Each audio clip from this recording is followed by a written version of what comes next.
God of War Ragnarok features a ton of wolves in its story. Fenrir, Garm, the wolves in Ironwood, and the ones who help Kratos travel around Midgard. However, there is one more giant wolf who is in the background behind the story. From fighting the Aesir and even encounters with Kratos himself, here is the story of the giant wolf named Hrolfnir, the great nemesis of the Aesir gods.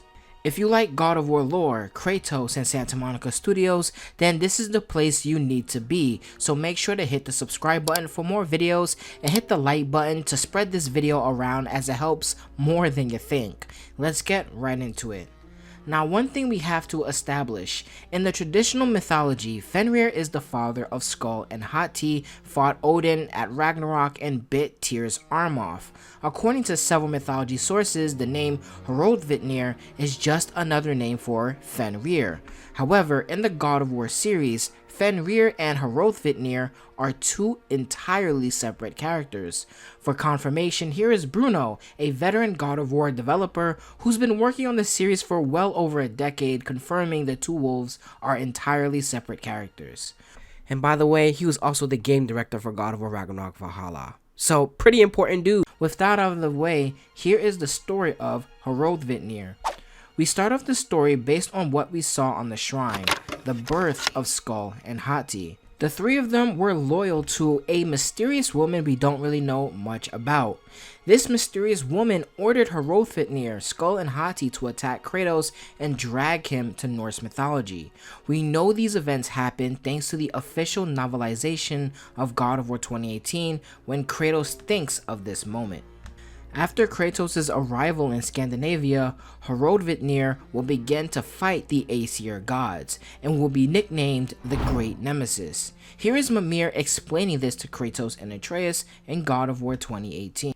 You're familiar with the tale of Skoll and Hati, bringers of day and night? Oh yeah, the wolf giants. Aye. They were born of the archwolf Hrolfnir, a great nemesis of the Aesir gods. Now that is all we really know about the Great Wolf, but what happened to him? This is the theory section of this video, as I believe I know exactly what happened to him and why he wasn't in the final battle at Ragnarok. In my research, it's possible he died or maybe suffering a fate worse than death. I mentioned earlier that Hrolfnir fought against the Aesir gods. In order to stop the Great Wolf, Odin captured Skull and Hati, his children. We know that later on, Odin would make use of Skull and Hati and have them chase the sun and moon, and they would eventually be rescued and brought to Vanaheim. But what happened to Hrolfnir after this moment? And why did Odin need to capture his kids in order to stop him? Well, in the real Norse mythology, Fenrir was actually the one who killed and ate Odin, which means that most likely Hrolfnir is a huge threat to Odin, as probably during the battle Odin realized he cannot stop him. So Odin had to get some leverage on the wolf to stop him. And that's why Odin took his kids. Hrolfnir was just too powerful. But another question pops up. If Hrolfnir is so powerful, then why would Odin release Skull and Hati? Wouldn't he just attack again? And the answer is no. You see, Odin did take care of the wolf, but he didn't destroy him. But a fate much worse than that. Here is how I found out before I tell you what exactly happened. Since Fenrir and Hrolfnir are two separate characters in God of War, one of these characters has to take the lore of the original version of Fenrir. Comparing the Fenrir Norse myth version and the story of Hrolfnir and matching that with God of War's lore, I managed to find the answer of what happened to Hrolfnir. It turns out in God of War, when the Great Wolf stopped attacking after Odin took his kids, Odin had Hrolfnir captured and chained up by an unbreakable chain called Gleipnir.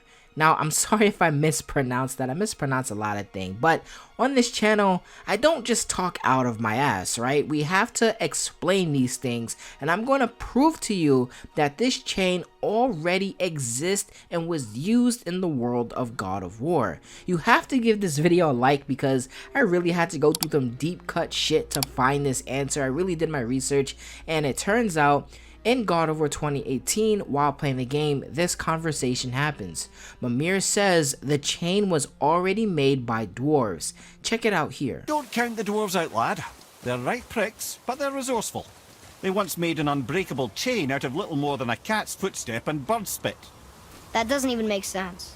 Which means in God of War lore, just like the traditional mythology, the Great Wolf was chained up using unbreakable chain. The materials like a cat's footprint was used to create the chain in both God of War and traditional mythology. So before we move on any further, we have to talk about the unbreakable chain. Like I just showed you, there was an unbreakable chain in the God of War universe. So I was looking into it, trying to find where this chain could possibly be, because as far as we know, Ragnarok never mentioned it at all. However, when you get to the Garm scene, this chain is actually pretty strong. You can see moments of Garm tugging at the chain, trying to break it, and he actually couldn't. So of course I question this, is this the unbreakable chain? And the answer, I believe, in my opinion, is no. It is not the unbreakable chain that the dwarves made, and let me explain why. The unbreakable chain is known to be one very long chain that cannot be unbreakable. In the Garm scene, there are multiple chains holding the wolf down. The reason why the unbreakable chain has a name is because it is very specific. There is only one version of the unbreakable chain, and after you free Garm, you can see the chains that are left over, the two that Atreus freed Garms from. There were multiple chains holding down Garm. Tyr told the story of the chain in God of War Ragnarok Valhalla. In that story, Tyr's arm actually did get bit off by Garm, but eventually he grew it back by, magic and shit. Welcome back, my friends. Any questions as you go? I've one. We were told only those who had died could enter Valhalla. But I don't ever recall hearing when you died. A bit of a technicality, to be honest. It involved a workaround to regain the arm Garm bit off. In the real mythology, they tricked Fenrir into testing out different versions of chains. Tyr put his hand in the wolf's mouth, and once the wolf realized that he couldn't get out and the gods weren't letting him out, he bit off Tyr's arm. So there is huge differences between the two stories.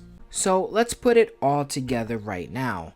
After Odin grabbed the pups and Hrolfnir stopped attacking, he asked the dwarves to make a chain that was used to subdue the giant wolf.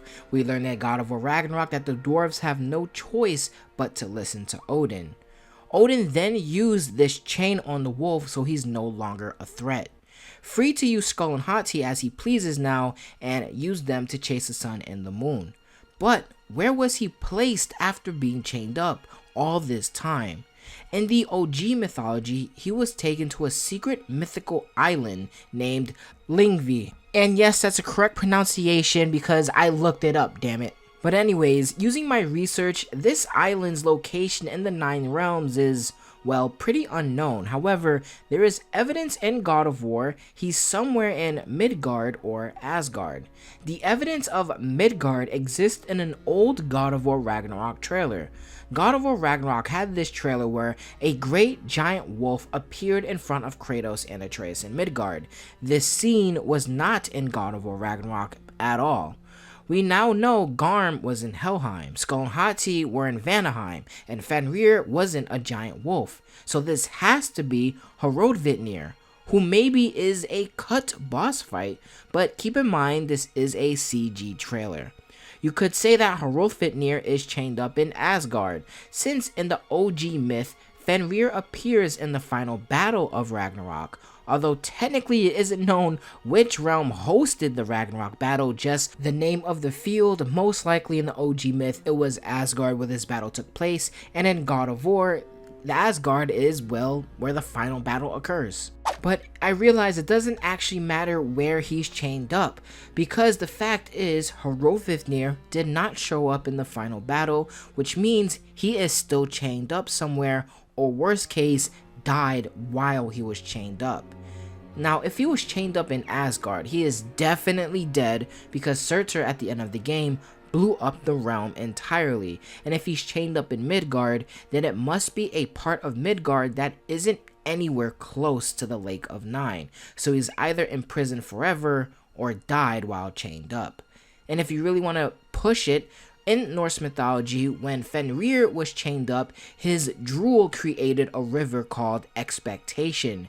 This river is nowhere near the Lake of Nine because we clearly don't see it. I want to end this video by saying this kind of does make perfect sense, since we do know that the wolf exists in the world of God of War, and we don't know exactly where the chain is that can't be broken. It's assumed that this is the fate of Hrolfvitnir. We don't know what actually happened to the wolf, this is my theory, but with all of the evidence in this video, this is probably the fate of Hrolfvitnir. He's probably dead or still chained up somewhere. This was a long video, but I'm happy you watched to the end. If you did, tell me who's your favorite wolf in the God of War series. I'm gonna be out here. Thank you guys and girls for listening. Deuces.